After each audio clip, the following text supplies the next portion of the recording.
ಇನ್ನು ವಕ್ಫ್ ವಿರುದ್ಧವಾಗಿ ಯತ್ನಾಳ್ ಸಾರಿರುವಂತಹ ಸಮರ ಯತ್ನಾಳ್ ಮತ್ತು ಬಿಎಸ್ವೈ ಕುಟುಂಬದ ಕಾಳಗವಾಗಿ ಬದಲಾಗಿದೆ. ಯತ್ನಾಳ್ ನಿರ್ಧಾರವನ್ನ ಕೆಲ ಬಿಜೆಪಿ ನಾಯಕರುಗಳು ಸಮರ್ಥಿಸಿಕೊಳ್ತಾ ಇದ್ರೆ ಬಿಎಸ್ ಯಡಿಯೂರಪ್ಪ ಹಾಗೆ ವಿಜಯೇಂದ್ರ ಅಂತೂ ಸಿಡಿಮಿಡಿಗೊಂಡಿದ್ದಾರೆ. ಆದರೆ ಫಿಲ್ಟರ್ ಇಲ್ಲದೆ ಮಾತನಾಡುವಂತ ಯತ್ನಾಳ್ ಯಡಿಯೂರಪ್ಪ ಹಾಗೆ ವಿಜಯೇಂದ್ರ ವಿರುದ್ಧದ ಬಹಿರಂಗ ವಾಗ್ದಾಳಿಯನ್ನ ಮುಂದುವರಿಸಿದ್ದಾರೆ.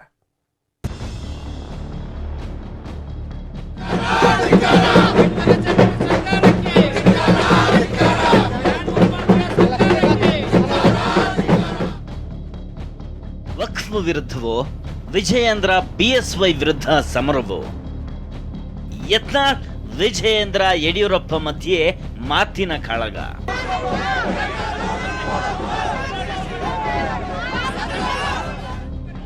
ನಿಜ, ವಕ್ಫ್ ವಿರುದ್ಧ ಸಮರ ಸಾರಿರೋ ಯತ್ನಾಳ್ ಅವರ ಜಾಗೃತಿ ಅಭಿಯಾನ 2ನೇ ದಿನಕ್ಕೆ ಕಾಲಿಟ್ಟಿದೆ. ನಿನ್ನೆ ಬೀದರ್ನಿಂದ ಅಭಿಯಾನ ಶುರುವಾಗಿತ್ತು. ಇಂದು ಕಲಬುರಗಿಯಲ್ಲಿ ಬೃಹತ್ ರ್ಯಾಲಿ ನಡೆಸಲಾಗಿದೆ.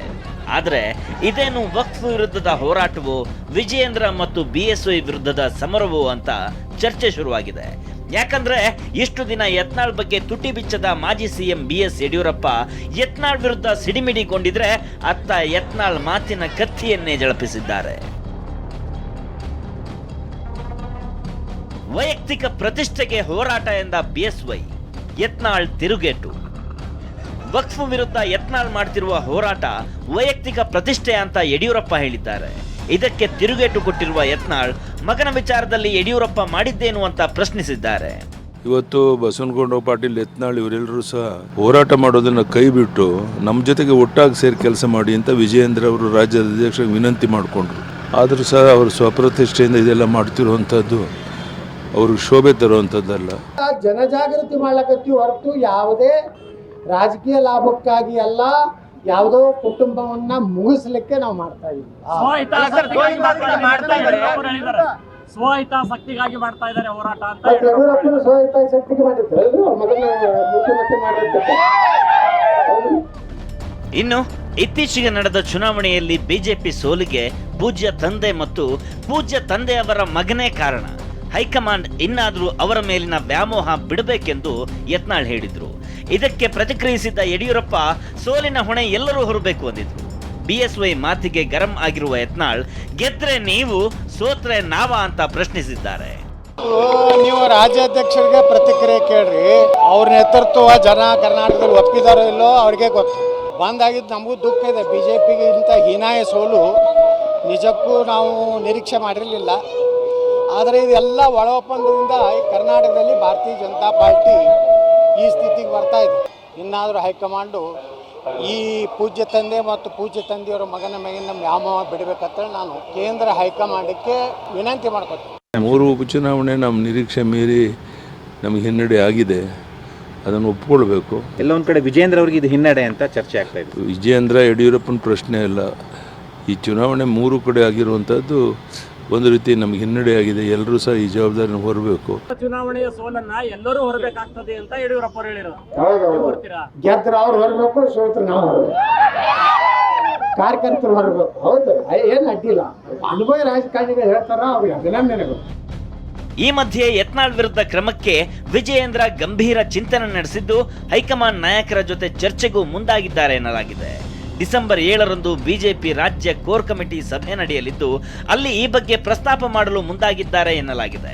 ಈ ಬಗ್ಗೆ ಪ್ರತಿಕ್ರಿಯೆ ನೀಡಿರುವ ಯತ್ನಾಳ್, 4 ವರ್ಷದಿಂದ ನನ್ನ ವಿರುದ್ಧ ನೀಡಿದ ದೂರುಗಳೇ 4 ರೂಮ್ ತುಂಬಿದೆ ಎಂದಿದ್ದಾರೆ. ಈಗ 4 ವರ್ಷದಿಂದ ದೂರು ಕೊಟ್ಟು ಒಂದು ರೂಮ್ ತುಂಬಿರ್ತಾರೆ ದಿಲ್ಲಿ ಒಳಗೆ. ಇದು ಇವೆಲ್ಲ 4 ರೂಮ್ ತುಂಬ 4 ಯತ್ನಾಳ್ ಉಚ್ಚಾಟನೆ ಮಾಡ್ರಿ. ನೀವು ಯಾರ್ದು ಪರಿಸರ ನಿರ್ಮಾಣ ಮಾಡ್ಬೇಕತ್ತು, ನೀವು ಯಾರ್ದು ಪರಿಸರ ನಿರ್ಮಾಣ ಮಾಡ್ಬೇಕತ್ತು ಭಾಷೆಗಳು ಯಾರಲ್ಲ, ಅದು ಹೇಗಾಗ್ತದೆ. ನಾಳೆ ನಾವೇ ತಂಡದವರೇ ಒಬ್ಬ ಮುಖ್ಯಮಂತ್ರಿ ಗ್ಯಾರಂಟಿ. ನಾನು ನಿಮ್ಗೆ ಕರ್ತೀನಿ ವಾರಂಟಿ. ಹೋರಾಟ ಮಾಡೋದಿಲ್ಲ ಅವರು. ಎಲ್ಲಿ ಹೋರಾಟ ಮಾಡ್ಲಕತ್ತಾರ ಪಾಪ. ರಾತ್ರಿ ಡಿ ಕೆ ಶಿವಕುಮಾರ್ ಮನೆಯಾಗೆ ಇರ್ತಾರ ಅವರು. ಅವ್ರಿಗೆ 108 ಕೇಸ್ ಬಿದ್ದವು. ಆತನ ಉಳಿಸಿಬಿಟ್ಟು ತಂದೆ ಶಿವಕುಮಾರ, ತಂದೆ ಸಿದ್ದರಾಮಯ್ಯ ತಲ್ಲಿ ಹೋಗ್ಲಕತ್ತಾರ. ಈ ಹೋರಾಟ ಮಾಡೋರು ನಾವೇ ರೀ. ರಾಜ್ಯಾಧ್ಯಕ್ಷರು 2 ತಂಡ ಮಾಡಿ 3 ತಂಡ ಮಾಡ್ಯಾರಲ್ಲ. ರಾಜ್ಯಾಧ್ಯಕ್ಷನೇ ಯಾವ ತಂಡದಾಗ ಯಾವ ಊರಿಗೆ ಬಂದಾನ, ಎಲ್ಲಿ ಮನೆ ಕೊಟ್ಟನ ಅಂದ್ರೆ ನಿಮ್ಮ ಕ್ಲಿಪ್ಪಿಂಗ್ ತೋರಿಸ್ರಿ. ಈ ಮಧ್ಯೆ ವಿಶ್ವ ಒಕ್ಕಲಿಗರ ಸಂಸ್ಥಾನ ಮಠದ ಚಂದ್ರಶೇಖರನಾಥ ಸ್ವಾಮೀಜಿ ಭಾರತದಲ್ಲಿ ಮುಸ್ಲಿಮರಿಗೆ ಮತದಾನದ ಹಕ್ಕು ಇಲ್ಲದಂತೆ ಮಾಡಬೇಕು ಅಂತ ಹೇಳಿದ್ದಾರೆ. ಇದಕ್ಕೆ ಪ್ರತಿಕ್ರಿಯೆ ನೀಡಿರುವ ಸಚಿವ ಮಹದೇವಪ್ಪ ಹೀಗೆ ಹೇಳೋದು ತಪ್ಪು ಎಂದಿದ್ದಾರೆ.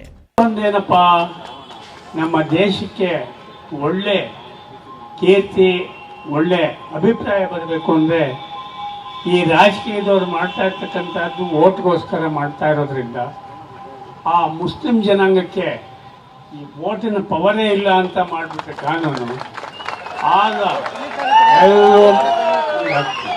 It is the fundamental right given in the constitution to every citizen. So nobody can do it. If anybody says it is not correct.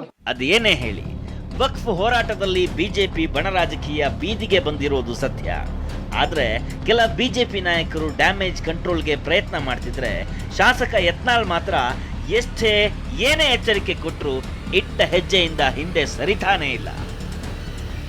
Bureau report, TV9.